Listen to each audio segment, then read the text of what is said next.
मैंने क्या गलती की है? आप मुझे क्यों मार रहे हैं? मुझे छोड़ दीजिए। तुम्हारी गलती यही है कि तुम मेरे सामने आ गए। अगर तुम मेरे सामने नहीं आए होते तो शायद तुम जिंदा भी रह सकते थे। लेकिन अब जब तुम मेरे सामने आ गए हो तो तुम्हें मरना ही पड़ेगा। फिर सुजानंद तलवार उठाता है और वासु के सीने में उतार देता है। वासु तड़पता है और वहीं दम तोड़ देता है। अब मेरा राज कोई नहीं जान पाएगा और तुम्हारा रहस्य भी कोई नहीं जानेगा कि तुम एक राजकुमार थे और मैंने तुम्हें जान से मार दिया था। अब इस राज्य का राजा मैं ही बनूंगा।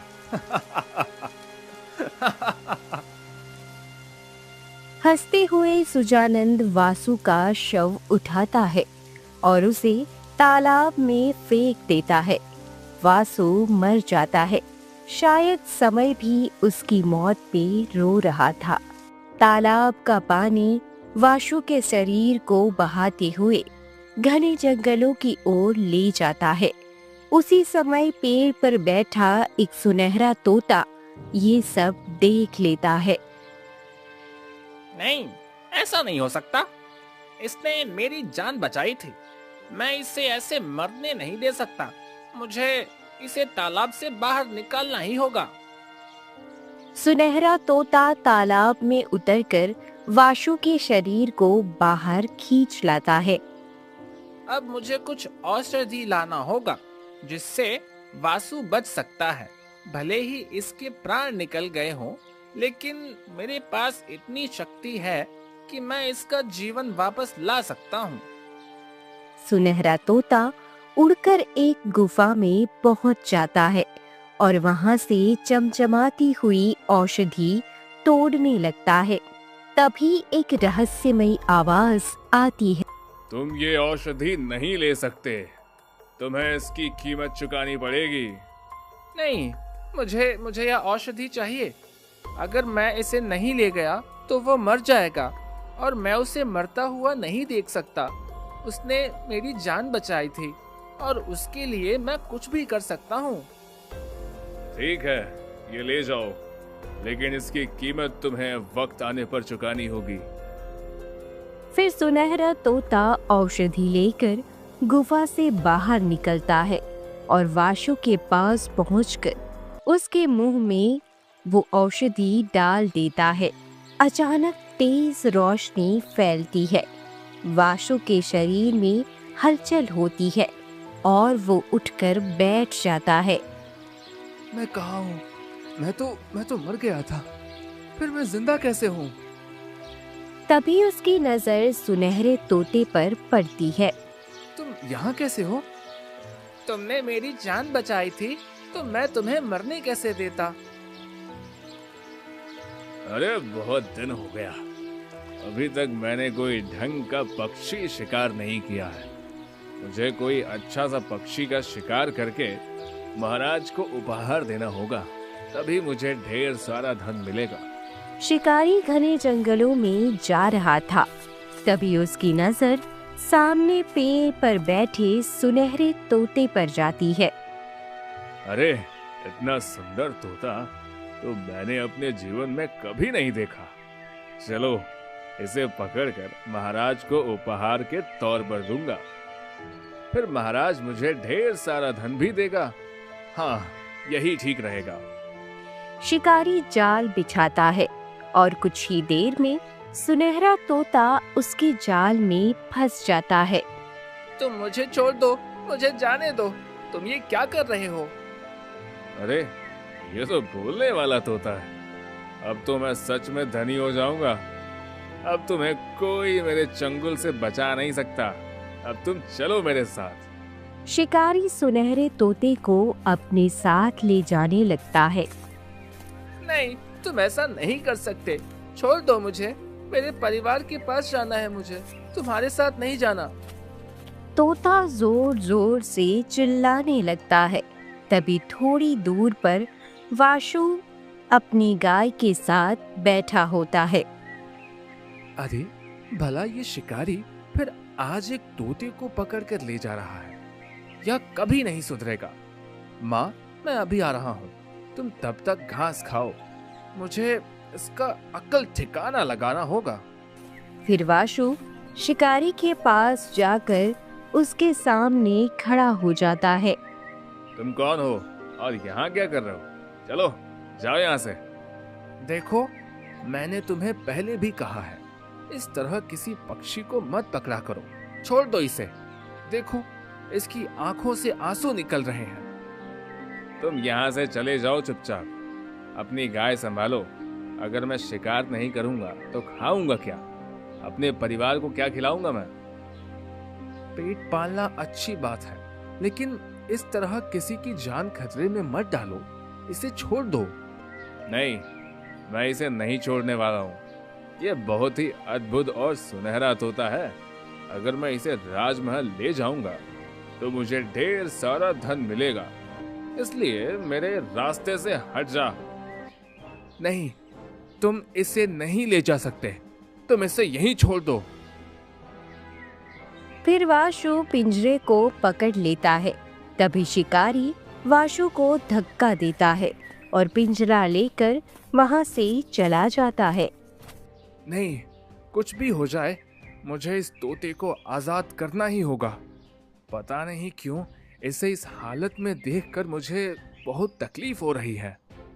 उसी समय सुधा, जो कि गाय के रूप में थी, वो वहां आ जाती है। माँ, तुम भी परेशान हो गई ना? देखो, वो जबरदस्ती उस सुनहरे तोते को पकड़कर ले जा रहा है। मुझे किसी तरह राजमहल से उसे बचा कर लाना होगा। सुधा सिर हिलाती है। हाँ, मैं जानता हूँ तुम कह रही हो कि मुझे राजमहल नहीं जाना चाहिए, लेकिन मैं उसे इस तरह मरते हुए नहीं छोड़ सकता। आखिर उसमें भी जान है। सिर्फ पक्षी होने का मतलब ये नहीं कि कोई भी उसे अपने मनोरंजन के लिए इस्तेमाल करे। मैं अभी आता हूँ, तुम घर जाओ। वासु वहां से निकल पड़ता है। तभी सुधा की आंखों से आंसू निकलने लगते हैं। वही शिकारी सुनहरे तोते को लेकर राजमहल पहुंचता है।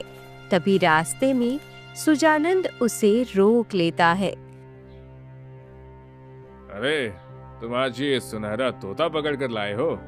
ये कोई साधारण तोता नहीं लग रहा है। जल्दी से मुझे दे दे। नहीं, मैं ये आपको नहीं दे सकता। मुझे इसे महाराज को देना है। महाराज मुझे ढेर सारा धन देंगे। तुम भूल गए, मैं राजा का छोटा भाई हूँ। मेरी आज्ञा कोई नहीं टालता। मुझे दे, मैं अभी तुम्हें धन दूंगा। पर मुझे महाराज को ही देना था। अगर एक शब्द और बोला तो तेरा सर कलम कर दूंगा मैं यहीं। डर के मारे शिकारी सुनहरे तोते को सुजानंद को दे देता है। सुजानंद थोड़े से सिक्के दे देता है। अब एक सिक्का भी ज्यादा नहीं दूंगा। शिकारी उदास होकर राजमहल से बाहर निकल जाता है। तभी वहां वासु पहुंच जाता है। तुमने वो तोता किसे दिया? मुझे उसे बचाना था। माफ कर दो वासु, मुझे लगा था मुझे ढेर सारा धन मिलेगा, इसलिए मैं उसे महाराज के पास ले जा रहा था। लेकिन उनके छोटे भाई ने जबरदस्ती मुझसे वो तोता छीन लिया और मुझे बस एक सिक्का देकर भगा दिया। फिर शिकारी उदास होकर चला जाता है। अब मैं उस तोते को कैसे हासिल करूं? लेकिन मुझे किसी भी तरह उसे बचाना ही होगा। वासु राजमहल के पीछे वाले द्वार से अंदर घुस जाता है और वासु राजा के कक्ष के बाहर पहुंच जाता है। यह तो राजा का कक्ष है। इसे देखकर मुझे ऐसा क्यों लग रहा है जैसे मेरा और इस महाराज का कोई गहरा रिश्ता हो। नहीं नहीं, ऐसा नहीं हो सकता। मुझे किसी भी तरह उस सुनहरे तोते को बचाना है। मुझे जल्दी से पता लगाना होगा कि वो कहाँ है। वासु आगे बढ़ जाता है और थोड़ी ही दूर जाता है। तभी एक कमरे से रोशनी दिखाई पड़ती है। अच्छा, तो इस कमरे से रोशनी आ रही है। कहीं सुनहरा तोता इसी कमरे में तो नहीं? वासु जैसे ही उस कमरे में जाता है, तो देखता है कि सुनहरा तोता पिंजरे में बैठा रो रहा है। वाशु उसके पास जाता है। तुम ठीक तो हो ना? तुम वो पहले व्यक्ति हो जिसने मेरा तकलीफ समझा है। मुझे यहाँ से बाहर निकालो। अगर तुम मुझे यहाँ से बाहर नहीं ले गए तो ये मुझे मार डालेगा। नहीं, मैं तुम्हें मरने नहीं दूंगा। रुको, मैं तुम्हें इस पिंजरे से निकाल कर ही रहूंगा। वाशु पिंजरा खोलता है और सुनहरे तोते को बाहर निकाल देता है। तभी सुनहरा तोता उड़कर खिड़की से बाहर चला जाता है। चलो, एक मासूम की जान तो बच गई। अब मुझे जल्दी से यहाँ से निकलना चाहिए। वाशु जैसे ही जाने लगता है तभी वहाँ सुजानंद आ जाता है और वाशु को देख लेता है। तुम यहाँ क्या कर रहे हो? तुम्हारी हिम्मत कैसे हुई मेरे सुनहरे तोते को भगाने की? अब देखो मैं तुम्हारे साथ क्या करता हूँ। माफ कर दीजिए सुजानंद जी, लेकिन मैं इस तरह किसी पक्षी को मरते हुए नहीं देख सकता था, इसलिए मैंने ऐसा किया। तो तुम क्या किसी की भी अमानत को इस तरह आजाद कर सकते हो? अब मैं तुम्हें जीवित नहीं छोड़ूंगा। सुजानंद जैसे ही वाशु का हाथ पकड़ता है, अचानक उसका शरीर पसीने से भर जाता है। नहीं, ऐसा नहीं हो सकता। आप कैसी बातें कर रहे हैं भला?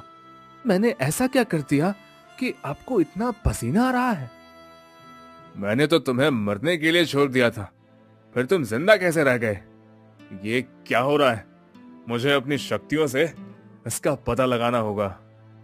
मेरे अंदर ऐसा क्या है जो आपको इतना भयभीत कर रहा है? मैं तो एक मामूली सा चरवाहा हूँ जो अपनी गाय के साथ जीवन बिताता हूँ। सुजानंद बिना कुछ कहे घने जंगल में बनी एक कुटिया में लेकर पहुंच जाता है। क्योंकि तुम कोई और नहीं बल्कि मेरे भाई के पुत्र हो। मैंने तुम्हें अपने हाथों से मिट्टी के अंदर जिंदा दफन किया था, फिर तुम जिंदा कैसे बच सकते हो? ये तो असंभव है। आप कैसी बातें कर रहे हैं? मुझे कुछ भी नहीं पता।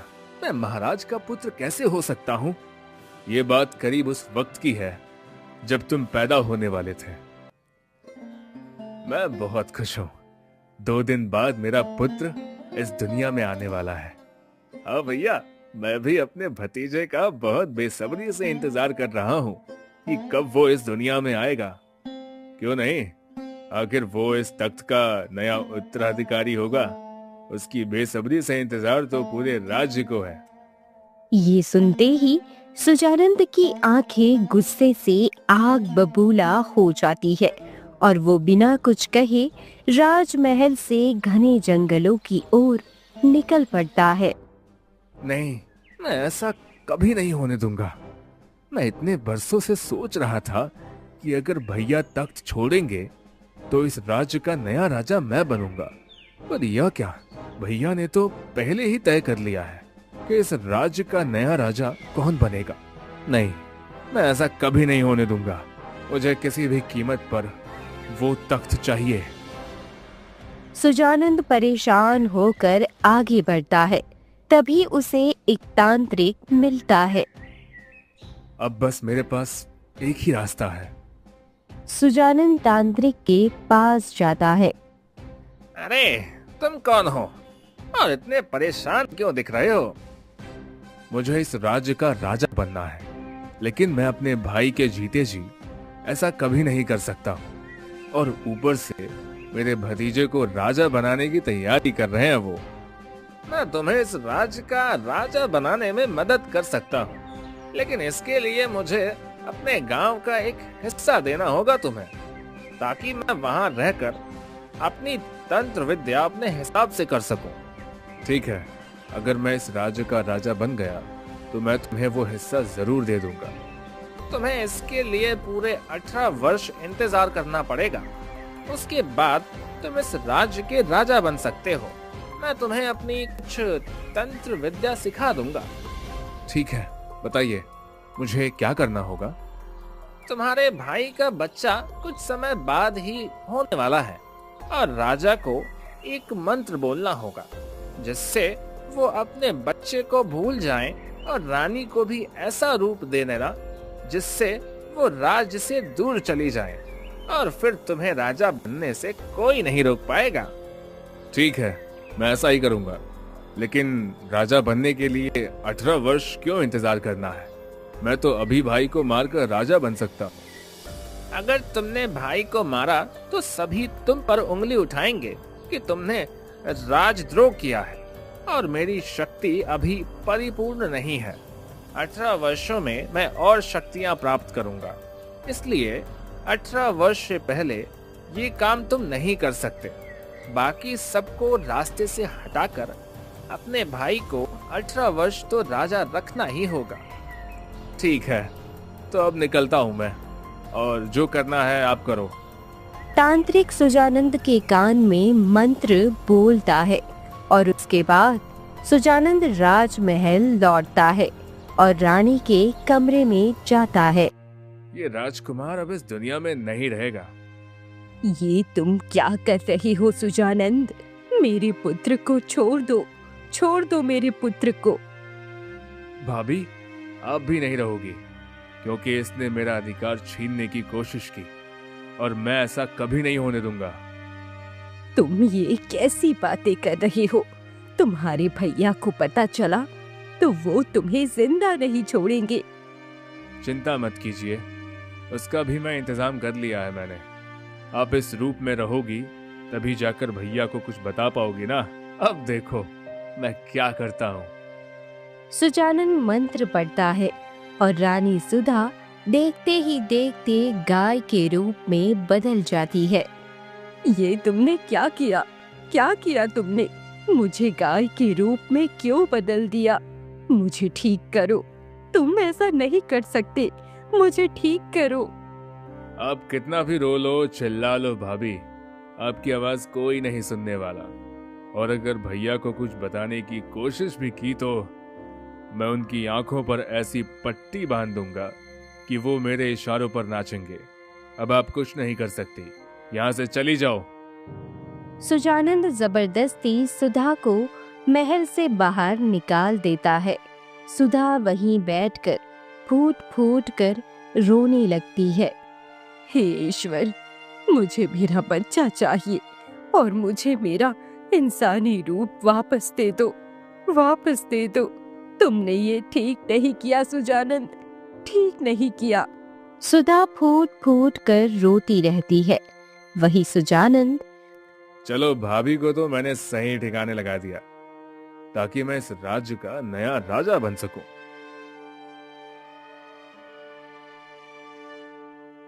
इधर सुधा फूट फूट कर रोती रहती है। अब मैं क्या करूं? मैं राजमहल भी नहीं जा सकती। मेरा बच्चा, महाराज कहाँ है? मुझे मेरा बच्चा चाहिए मुझे। सुधा पागलों की तरह इधर उधर भटकती है, लेकिन कोई उसकी मदद नहीं करता। फिर थक हार कर वो एक साधु महाराज की कुटिया में पहुंच जाती है। मैं जानता हूँ तुम अपने बच्चे को ढूंढ रही हो ना? हाँ साधु महाराज, मुझे मेरा बच्चा चाहिए। मेरे देवर ने मेरे साथ बहुत बड़ा धोखा किया है। उसने महाराज को भी अपने जाल में फंसा रखा है और वह मुझे राजमहल के आसपास भी नहीं भटकने देता है। मुझे मेरा बच्चा चाहिए। तुम्हारा बच्चा जीवित है, क्योंकि उसके अंदर एक अद्भुत शक्ति है, और सामने जंगल में जो बरगद का पेड़ है, तुम जाकर अपने बच्चे को वहां से निकालो और उसकी परवरिश करो। और अपने बच्चे को सही सलामत देखना चाहती हो तो कभी भी उसे राजमहल वापस मत ले जाना, वरना तुम्हें इसकी भारी कीमत चुकानी पड़ सकती है। ठीक है साधु महाराज, मैं अपने बच्चे को बचाने के लिए कुछ भी कर सकती हूँ। सुधा पागलों की तरह वहां से भागती है और वो बरगद के पेड़ के नीचे पहुंच जाती है। मेरे बेटे, मैं तुम्हें मरने नहीं दूंगी। कुछ भी हो जाए, पर मैं तुम्हें पालूंगी और तुम्हें राजमहल नहीं जाने दूंगी, कभी नहीं। तब से मैंने यही सोचा था कि तुम मर चुके हो, लेकिन तुम्हारे हाथों का स्पर्श होते ही मेरी शक्तियों ने मुझे सब याद दिला दिया कि तुम अभी तक जिंदा हो। लेकिन अब तुम जिंदा नहीं रह सकते, मुझे तुम्हें रास्ते से हटाना ही होगा। नहीं, यानी कि तुम मेरे चाचा हो और तुमने मेरी माँ के साथ और मेरे पिता के साथ ऐसा किया। मैं तुम्हें जिंदा नहीं छोड़ूंगा। मेरा भाई तो मेरे हाथों की कठपुतली है। उसे यह तक नहीं याद कि उसका कोई बच्चा और पत्नी है। अब 2 दिन के अंदर मैं इस राज्य की गद्दी संभालने वाला हूँ। उसके बाद कोई मेरा कुछ नहीं बिगाड़ सकता। तभी वाशु वहां से भागने लगता है। सुजानंद तलवार लेकर उसके पीछे दौड़ता है। रुक जाओ, भागना व्यर्थ है, तुम कहीं नहीं जा सकते हो। इतने में सुजानंद मंत्र पढ़ने लगता है। वाशु वहीं रुक जाता है और आगे नहीं बढ़ पाता है। ये क्या? मैं भाग क्यों नहीं पा रहा हूँ? क्योंकि अब तुम नहीं भाग सकते। मैंने अपनी शक्तियों से तुम्हारे पांव बांध दिए हैं। मैं इतने वर्षों की तपस्या यूं ही बर्बाद नहीं कर सकता। वो तलवार वाशु के सीने में उतार देता है। मुझे माँ को उसके असली रूप में लाना है और मुझे चाचा को सबक सिखाना है। हाँ, मुझे यह करना ही होगा। तुम चिंता मत करो, मैं तुम्हारे साथ हूँ। उसने बहुत गलत किया, मुझे भी मार कर वो अपनी विद्या भी हासिल करना चाहता था, लेकिन अब मैं तुम्हें न्याय दिलाऊंगा। चलो चलो मेरे साथ। दोनों आगे बढ़ जाते हैं। तभी साधु महाराज सामने आ जाते हैं। तुम दोनों इतनी आसानी से उसे नहीं हरा सकते। उसने पूरे 18 वर्षों तक इस दिन की प्रतीक्षा की है और वो कल ही तुम्हारे पिता को मारकर इस राज्य का राजा बनने वाला है। नहीं साधु महाराज, मैं अपने पिता को मरते हुए नहीं देख सकता। मुझे कोई रास्ता बताइए जिससे मैं अपने पिता को उसके जाल से आजाद कर सकूं और अपनी माँ को भी उसके असली रूप में ला सकूं। तुम्हारी माँ उसके जादू के खत्म होते ही अपने असली रूप में आ जाएगी, लेकिन तुम्हें उसकी कमजोर कड़ी जाननी होगी। जैसे ही तुम्हें उसकी कमजोर कड़ी मिल जाएगी, तुम उसे खत्म कर सकते हो। पर साधु महाराज, उसके पास जाना खतरों से खाली नहीं है और यह तो एक मामूली सा इंसान है। यह उसकी जादू का सामना कैसे कर पाएगा? इसलिए भाग्य ने तुम्हें इसका साथ देने के लिए कहा है और अब तुम्हें इसका साथ देना होगा। पर मैं तो एक मामूली सा तोता हूँ, मैं क्या कर सकता हूँ? तुम तोता हो, लेकिन तुम्हारे पास जादुई शक्तियां हैं। उन शक्तियों से तुम उसे हरा नहीं सकते। फिर साधु महाराज वहाँ से चले जाते हैं।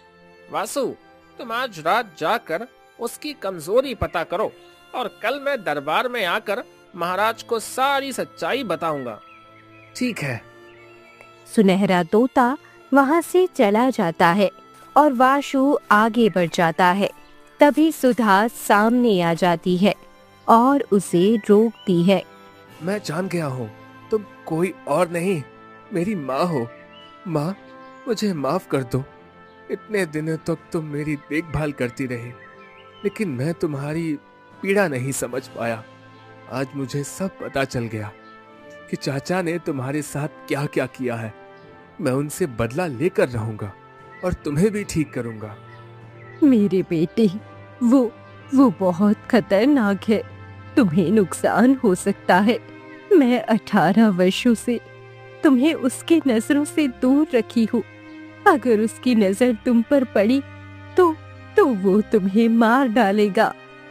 मुझे पता है माँ, तुम क्या सोच रही हो। उसकी नजर मुझ पर पड़ चुकी है और अब मैं तुम्हारी बातें भी समझने लगा हूँ। मेरे अंदर अद्भुत शक्तियाँ जाग गई हैं। तुम चिंता मत करो, मैं उससे बदला लेकर रहूंगा। वाशु आगे निकल पड़ता है और चोरी छिपे महल के पीछे से राजमहल में घुस जाता है।